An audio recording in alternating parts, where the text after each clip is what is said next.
નમસ્કાર વિદ્યાર્થી મિત્રો, ઓનલાઈન શૈક્ષણિક કાર્યમાં આપ સૌનું સ્વાગત છે.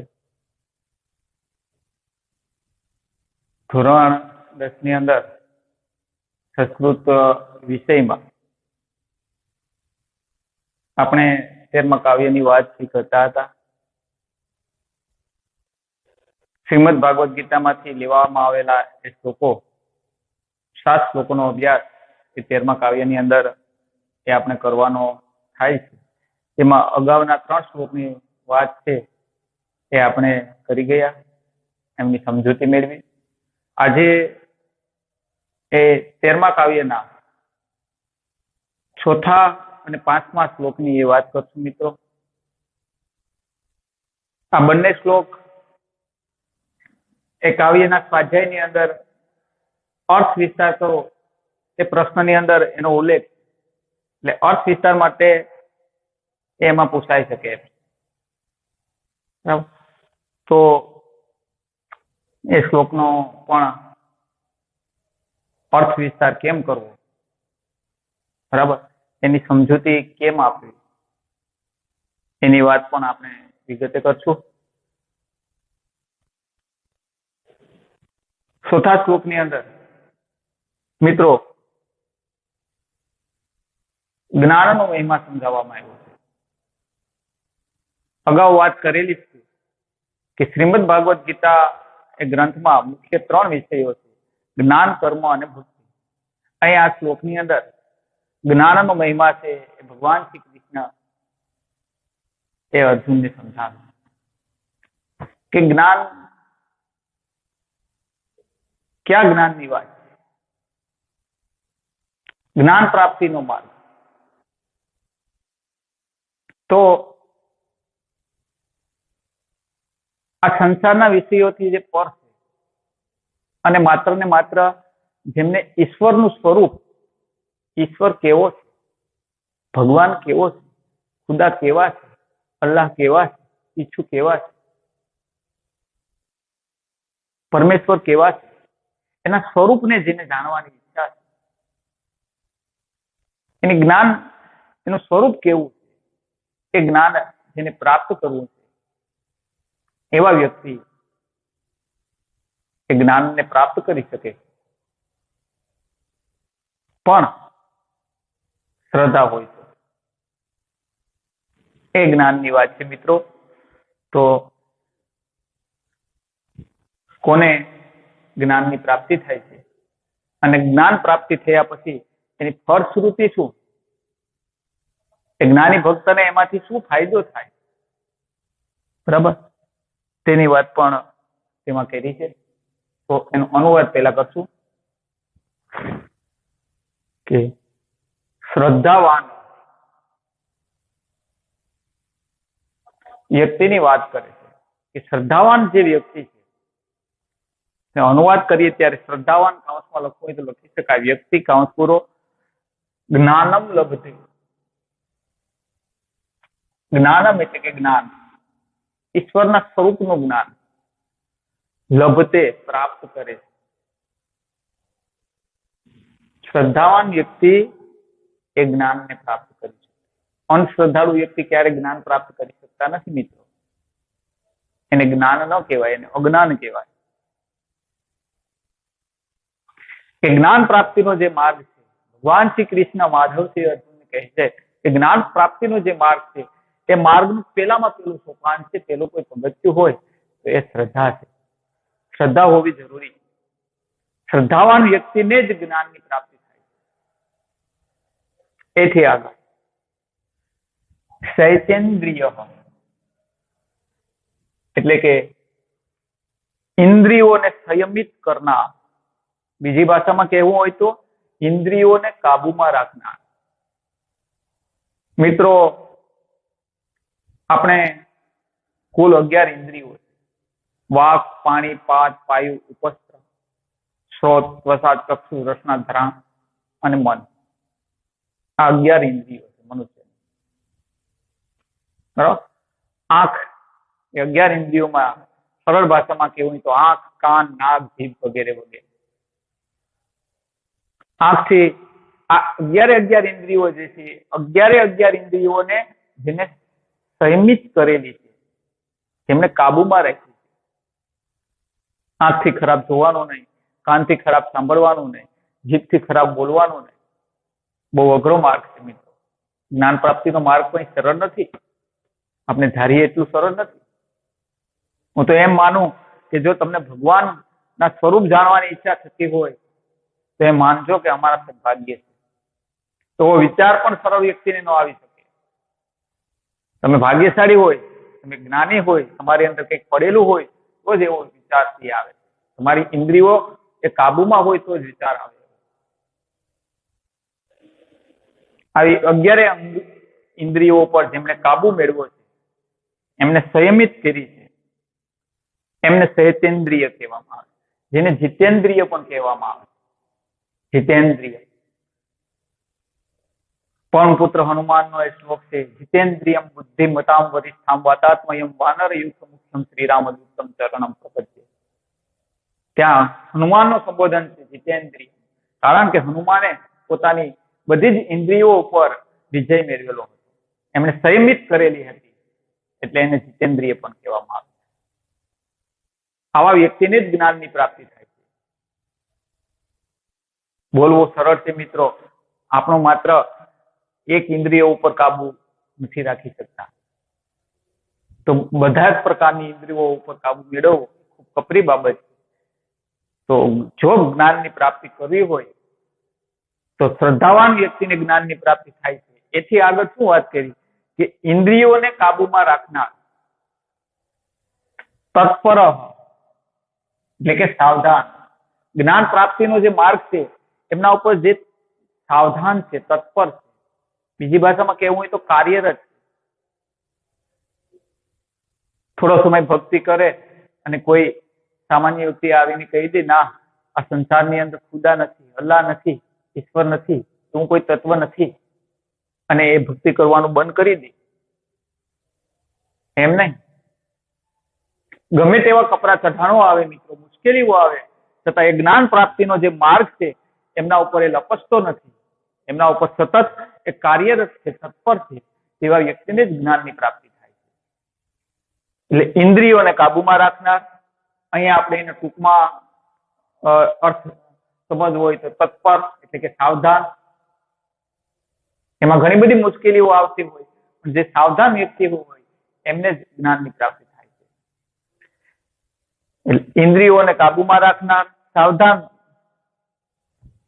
કાઉન્સમાં લખો તો લખી શકાય વ્યક્તિ જ્ઞાનમ લબ્ધવા, જ્ઞાન પ્રાપ્ત કરીને, એટલે મેળવવું અથવા પ્રાપ્ત કરવું. બરાબર. જ્ઞાનમ એટલે જ્ઞાન, લબ્ધવા લબ્ધ ધાતુ ઉપરથી ઉતરી આવેલું પદ, મેળવવું અથવા પ્રાપ્ત કરવું. આવા વ્યક્તિઓ કે જ્ઞાન પ્રાપ્ત કરીને, એવા વ્યક્તિઓને જ્ઞાન પ્રાપ્ત થાય છે. અને જ્ઞાન પ્રાપ્ત કરીને પરામ, અહીંયાથી શાંતિ પ્લસ અતિરેણ પ્લસ અધિગચ્છતિ. એમાં અતિરેણ એટલે કે ટૂંક સમયમાં, થોડા સમયમાં, આવા વ્યક્તિને થોડા સમયની અંદર જ પરામ શાંતિ એટલે કે પરમ શાંતિનો અધિગચ્છતિ પામે છે. એવો વ્યક્તિ થોડા સમયની અંદર પરમ શાંતિને પામે છે. પ્રશ્ન એ થાય કે પરમ શાંતિ એટલે શું? મિત્રો, પરમ શાંતિ એટલે તમને એમ થાય કે મને આ ડિગ્રી મળી ગઈ. તમને એમ થાય કે મને આ ધન મળી ગઈ. તમને એમ થાય કે આ વસ્તુ, તમારી તમામ પ્રકારની ઈચ્છા પૂરી થઈ જાય. પછી ક્યાં જઈને અટકે?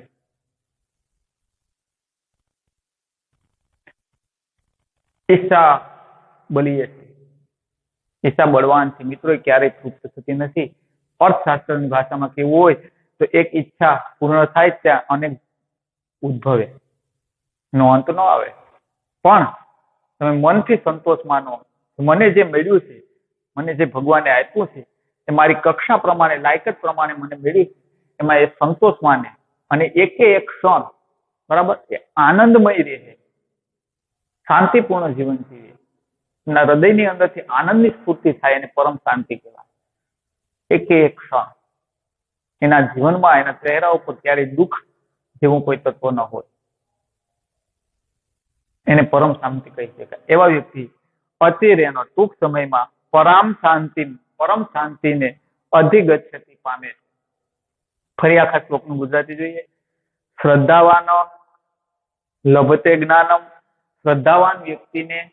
શ્રદ્ધાવાન પછી વ્યક્તિને કાઉન્સમાં લખવાનું જ્ઞાનની પ્રાપ્તિ થાય છે અથવા જ્ઞાન મેળવે છે. ચૈતેન્દ્રિય ઇન્દ્રિયોને કાબુમાં રાખનાર. તત્પર સાવધાન કાઉન્સમાં લખવાનું વ્યક્તિ કાઉન્સ પૂરો. જ્ઞાનમ લબ્ધવા જ્ઞાન પ્રાપ્ત કરીને. અચિરેણ ટૂંક સમયમાં જ. પરમ શાંતિને અધિગચ્છતિ પામે છે, મેળવે છે. મિત્રો, અર્થ વિસ્તારની અંદર આ શ્લોક પૂછાય તો સૌ પ્રથમ અગાઉના ક્લાસની અંદર આપણે વાત કરી એમ સૌ પ્રથમ તમારે શું કરવાનું? અનુવાદ કરવાનો. બરાબર. શ્રદ્ધાવાન કાઉન્સમાં લખવાનું વ્યક્તિને, જેના માટે સંસ્કૃત પદ આપેલું નથી એને કાઉન્સમાં લખવું. શ્રદ્ધાવાન કાઉન્સમાં વ્યક્તિ જ્ઞાન પ્રાપ્ત કરે છે. ઇન્દ્રિયોને કાબુમાં રાખનાર. સાવધાન કાઉન્સમાં લખવાનું વ્યક્તિ કાઉન્સ પૂરો જ્ઞાન પ્રાપ્ત કરીને ટૂંક સમયમાં જ પરમ શાંતિને પામે છે. આ અનુવાદ થઈ ગયા પછી અર્થ વિસ્તાર લખવાનો. બરાબર. અર્થ વિસ્તાર એમાં શરૂઆતમાં એનો પ્રારંભ બાંધી દેવાનો કે આપેલ શ્લોક શ્રીમદ ભગવદ ગીતાના 4થા અધ્યાયમાંથી લેવામાં આવ્યો છે. તેમાં જ્ઞાનનો મહિમા, જ્ઞાનનું સ્વરૂપ એ સમજાવવામાં આવ્યું છે. તે આ પ્રમાણે છે. એમ શરૂઆતમાં પેલા પ્રસ્તાવના બાંધી દે. ત્યાર પછી પેરેગ્રાફ પાડવાનો. બરાબર. અથવા મુદ્દો લખવો હોય તો લખી શકાય. વિવરણ. ભગવાન શ્રી કૃષ્ણ માધવ એ કુરુક્ષેત્રના મેદાનમાં અર્જુન જ્યારે પોતાના સ્નેહીજનોને જોઈ, ગુરુજનોને જોઈ, સગાવાલાઓને જોઈ, ભાઈબંધોને જોઈ અને હથિયાર છે નીચે મૂકી દે છે.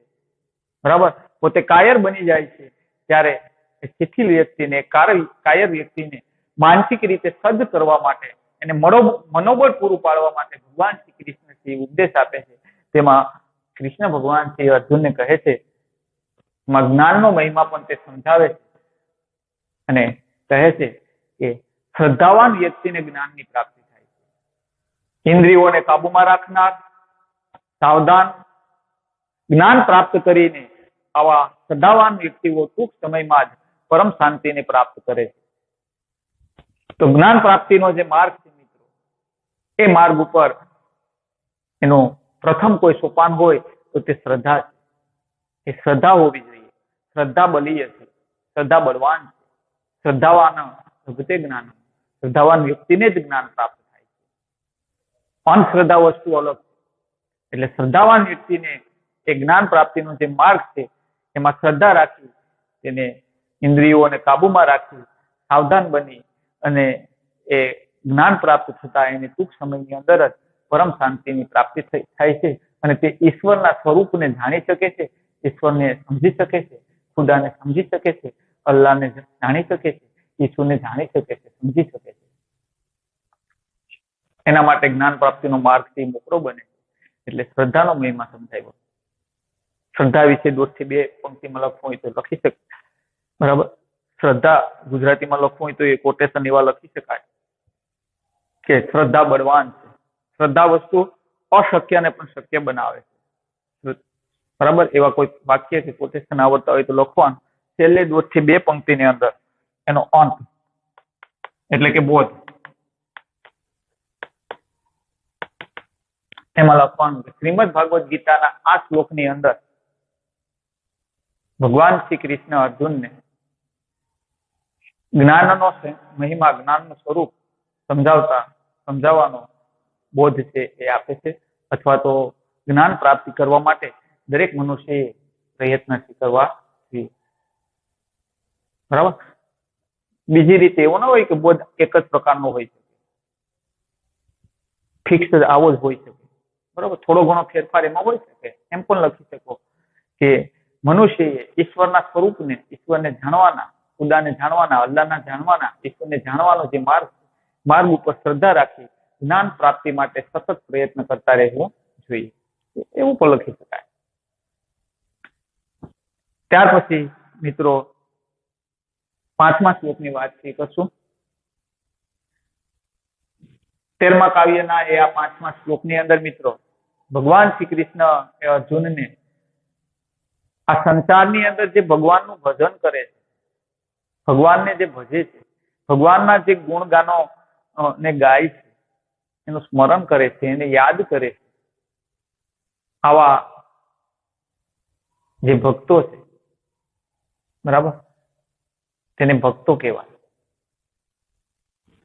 એ ભક્તના પ્રકારો કેટલા છે, કેવા કેવાના ભક્તો છે એ ભગવાનને ભજે છે, તેની વાત છે એ આ શ્લોકની અંદર કરવામાં આવી છે. તો તેની વાત કરીએ. શું કહે છે?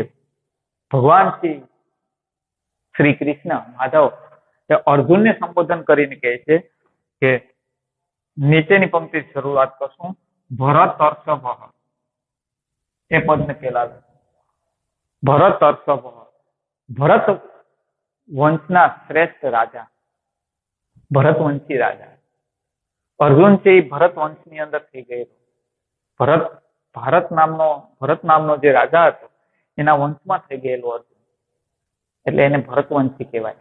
એટલે કે ભરતવંશી રાજા બીજું સંબોધન છે, બે સંબોધન છે, બરોબર. આને પેલા કરવું હોય તો આને પેલા કરી શકાય, અર્જુન. આને બીજા ક્રમમાં લેવું હોય તો એને બીજા ક્રમમાં લઈ શકાય. સુકૃતિન અને અર્જુન, એમ પદનો વિગ્રહ થશે. એમાં અર્જુન એટલે કે હે અર્જુન, સંબોધન વિભક્તિનું એ પદ છે, 8મી વિભક્તિનું. એટલે અનુવાદ કરીએ ત્યારે બંને લખવાનું. હે અર્જુન એ ઉદ્ગારવાચક ચિહ્ન સંબોધન વિભક્તિનું પદ છે ને. હે ભરતવંશી રાજા, આ બે પદનું ગુજરાતી આ પ્રમાણે થશે. પછી અનુવાદ કરવાનું. શું કહે છે કે સુકૃતિનો સુંદર કર્મ કરનારા, સારા કર્મ કરનારા, સદાચારી જેને કહેવામાં આવે, કે જેનું કર્મ છે એ કેવું હોય? સારું. જેનું આચરણ છે એ કેવું હોય? સારું. અને એવો વ્યક્તિ હોય તો તેને સુકૃતિ વ્યક્તિ કહેવાય. એટલે કે સદાચારી જેને આપણે કહીએ કે ચતુર્વિધા, 4 પ્રકારના, એને આપણે ત્રીજા ક્રમમાં લઈશું. સુકૃતિન, સુંદર કર્મ કરનારા એટલે કે સદાચારી, જનાહ એટલે લોકો, મામ એટલે કે મને, ભજન્તે એટલે કે ભજે. અર્જુન, હે અર્જુન, ભરતર્ષભ, હે ભરતવંશી શ્રેષ્ઠ રાજા, બરાબર. ચતુર્વિધા, 4 પ્રકારના, સુકૃતિન સદાચારી, જનાહ લોકો, મામ ભજન્તે મારું ભજન કરે. ભગવાન શ્રી કૃષ્ણ છે અર્જુનને કહે છે કે હે અર્જુન, હે ભરતવંશી શ્રેષ્ઠ રાજા, 4 પ્રકારના લોકો કે આ જગતની અંદર, આ વિશ્વની અંદર એ મારું ભજન કરે છે. ક્યાં તે 4 પ્રકારના લોકો? એની વાત કરી. આર્તો એટલે કે આર્ત, જિજ્ઞાસુ અને અર્થાર્થી. જિજ્ઞાસુ એટલે જિજ્ઞાસુ, અર્થાર્થી એટલે કે અર્થાર્થી, ચ એટલે અને ચોથો પ્રકાર, બરોબર. આ જિજ્ઞાસુ, અર્થાર્થી, ચ જ્ઞાની. અહીંયા એક પદ ભૂલાઈ ગયું.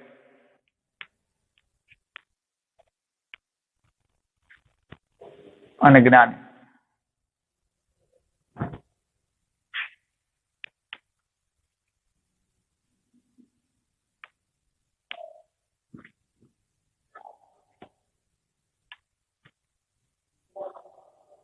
આર્થ, જિજ્ઞાસુ, અર્થાર્થી અને જ્ઞાની. ફરી પાછા જોઈએ. અર્જુન, હે અર્જુન, ભરતર્ષભ, હે ભરતવંશી શ્રેષ્ઠ રાજા, ચતુર્વિધા, સુકૃતિન જનઃ, 4 પ્રકારના સદાચારી લોકો, મામ ભજન્તે, મારું ભજન કરે છે, આર્તો જિજ્ઞાસુ, અર્થાર્થી ચ જ્ઞાની. આર્થ, જિજ્ઞાસુ, અર્થાર્થી અને જ્ઞાની. આ 4 પ્રકારના ભક્તો છે મને ભજે છે. હવે મિત્રો અનુવાદની અંદર પૂછાય તો આ શ્લોક પણ અર્થ વિસ્તારની અંદર પૂછાઈ શકે 3 ગુણની અંદર. તો કઈ રીતે અર્થ વિસ્તાર કરવો તેની ટૂંકમાં માહિતી મેળવીએ. પહેલા સૌપ્રથમ અનુવાદ કરવાનો. બરાબર, આવી રીતે હે અર્જુન, હે ભરતવંશી શ્રેષ્ઠ રાજા, 4 પ્રકારના સદાચારી લોકો મને ભજે છે, આર્થ, જિજ્ઞાસુ, અર્થાર્થી અને જ્ઞાની. ત્યાર પછી મિત્રો અર્થ વિસ્તાર એવું કરી અને 3 પેરેગ્રાફની અંદર અર્થ વિસ્તાર કરવાનો. શરૂઆતમાં પ્રસ્તાવના બાંધી દેવાનું, પ્રારંભ કરીને લખવાનું. આપેલ શ્લોક એ શ્રીમદ ભગવદ્ ગીતાના 7મા અધ્યાયમાંથી લેવામાં આવ્યો છે. બરાબર, તેમાં ભગવાન શ્રી કૃષ્ણએ ભક્તના પ્રકારોનો મહિમા સમજાવવામાં આવ્યો છે. તે નીચે મુજબ છે. બરાબર, ત્યાર પછી એનો બીજો પેરેગ્રાફ પાડીને અથવા તો મુદ્દો લખો હોય તો લખીને વિવરણ એ ટોપિક લખી અને વિવરણ કરવાનું, વિચારનો વિસ્તાર કરવાનો. માધવ ભગવાન શ્રી કૃષ્ણએ અર્જુનને કહે છે કે આ સંસારની અંદર, જગતની અંદર જે ભગવાનનું ભજન કરે છે, જે ભગવાનને યાદ કરે છે, ભગવાનનું સ્મરણ કરે છે, ભગવાનની સ્તુતિ કરે છે, પ્રાર્થના કરે છે, ક્યાં કારણે તે પ્રાર્થના કરે છે? એ કારણના કારણે. પ્રાર્થના કરવા પાછળનું કારણ કયું છે? તેના આધારે તેના 4 પ્રકારોથી પાડવામાં આવ્યા. એટલે ભગવાન શ્રી કૃષ્ણ અર્જુનને કહે છે કે 4 પ્રકારના સદાચારી લોકો એ મને ભજે છે. એમાંનો પહેલો પ્રકાર આર્થ, ભક્તના પ્રકારો. ટૂંક નોંધમાં પૂછાય મિત્રો, ટૂંકી નોંધ પૂછાય 2 માર્કમાં, તો આ યાદ રાખજો. એમાં આર્થ, આર્થ એટલે કે દુઃખી. આ સંસારની અંદર કેટલાક લોકો એવા હોય છે કે કોઈને કોઈ દુઃખથી પીડાતા હોય છે, શારીરિક, માનસિક, કે સામાજિક. અને આ દુઃખને દૂર કરવા માટે થઈને ભગવાનનું ભજન કરે. તેવા જે ભક્તો છે તેવા ભક્તોને આર્થ ભક્ત કહેવાય. એ ભગવાનને ભજે છે તેની પાછળનું કારણ છે. શું કારણ છે? તેને અપેક્ષા છે કે મારું દુઃખ છે એ દૂર થાય. ભક્તોનો બીજો પ્રકાર એટલે કે જિજ્ઞાસુ. જિજ્ઞાસુ એટલે કે જાણવાની ઈચ્છાવાળો. મિત્રો આ સંસારની અંદર, આ જગતની અંદર કેટલાક લોકો એવા હોય છે જિજ્ઞાસુ હોય છે. એમને ઈશ્વરના સ્વરૂપને, પરમેશ્વરના સ્વરૂપને જાણવાની ઈચ્છા હોય છે.